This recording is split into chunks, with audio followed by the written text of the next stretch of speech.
Yahoo! మా ఇంటికి chicken వచ్చేసింది. చికెనే వచ్చిందా? చికెన్ ఫ్లూనే అదేనండి బర్డ్ ఫ్లూనే వచ్చిందా తెలీదు.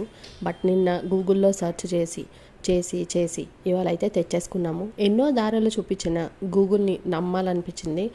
ఇక్కడ మీకు ప్రూఫ్స్ కూడా పెడతాను. వీలైతే చదవండి. చక్కగా ఇలా అల్లం వెల్లుల్లిపాయ పచ్చిమిరపకాయ పచ్చి కొబ్బరి పేస్ట్తో కారం పసుపు వేసేసి చక్కగా మ్యారినేట్ చేసేసానండి. ఇక్కడ స్టడీస్ ఏం చెప్తున్నాయంటే 80 డిగ్రీస్ సెల్సియస్ కన్నా సరే ఎక్కువ మంట మీద మనం ఉడికించి తిన్నట్టయితే ఆ ఫ్లూ అనేది ఉండదు, మనం హెల్తీగానే ఉంటామని అయితే చెప్తున్నారు. మీకు ఇంకా డౌట్ ఉంటే తెచ్చుకోవద్దండి, తినొద్దు. అండ్ ఈ న్యూస్ వచ్చి కూడా చాలా రోజులు అయింది కదా, సో ఫైనల్గా ఇవాళ అయితే తెచ్చేసుకున్నామండి. అండ్ మీకు అనిపించవచ్చు బర్నర్ అంత హీట్ ప్రొడ్యూస్ చేస్తుందా అని. ఒక బర్నర్ వచ్చేసి మనకి హై ఫ్లేమ్లో 1000+ డిగ్రీ సెల్సియస్ అయితే వస్తుందండి.